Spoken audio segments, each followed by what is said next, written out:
through the training of becoming members of society that take a position that was supposed to be given to them by the place where they were born and the profession of their father, and to a degree only their mother.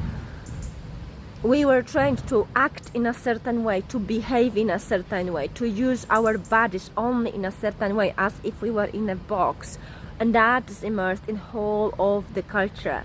Now, by undoing what our bodies learned, how they've learned to behave, how they've learned to be, how they've learned to speak, we can start being more present, and by being connected fully with the present moment, we are able to access that core, that natural core of ourselves, which is to do with discovery and creativity.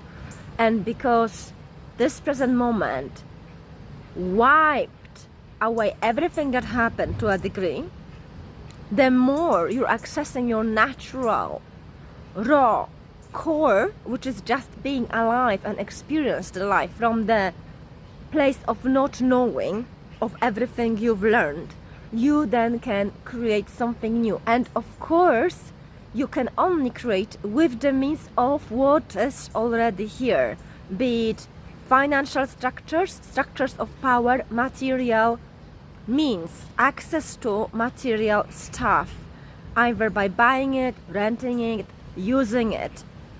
So we live in the society based on thousands and thousands of years of abuse, hierarchy of the weaker and stronger. Women are weaker than men, children are weaker than women, animals are weaker than children. Nature is weaker than animals. So we kind of have that in the back of our mind when we approach each other. Within the humans also, as you grow up into your maturity and you grow older and older and you lose the physical and perhaps some of the also mind powers, you also start being seen as not valid enough. The language you speak, the use of your body, the way you present yourself is a means of asserting your power.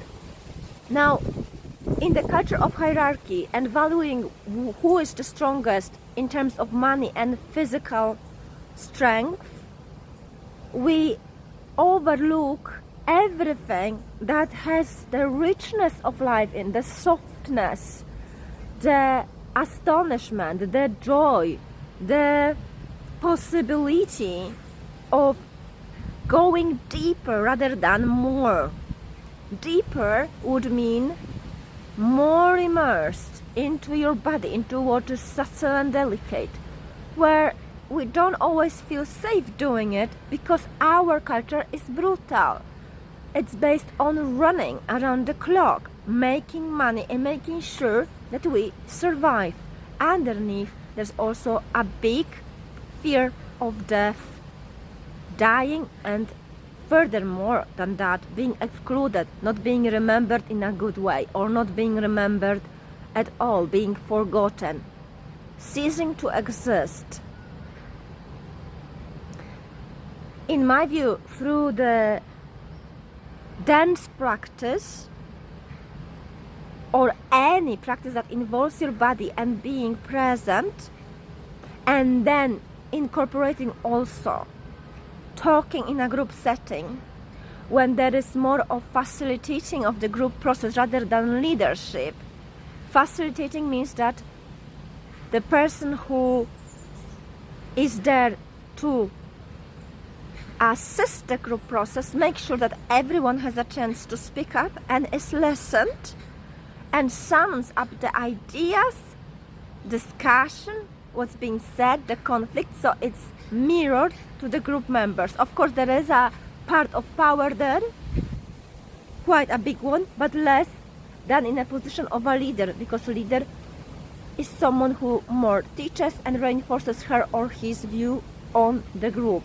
In facilitation, there is more openness and more equality, which is never really fully to be asserted in a group setting, because naturally our animalistic feature comes in, and some persons are more shy or more inclined to just listen, and some person will be more inclined to speak up. Some persons will be more inclined to bring some areas to the attention of the group, some areas of conflict, rebellion, and so on. And that is good. Every member of the group is valid. In the facilitation process, all of the group members are being acknowledged. Doesn't matter how much space they take speaking if they don't wish to, but there could be also a space to be silent, to acknowledge that silence is also important, where we can reflect and connect back with our bodies. So facilitation, rather than speaking up and work with the body in my own way, that was dance theater. I'm creating my own program, which I called Empowerment Through Creative Process, and I would like to invite you to follow me on YouTube, on Instagram, and on Facebook.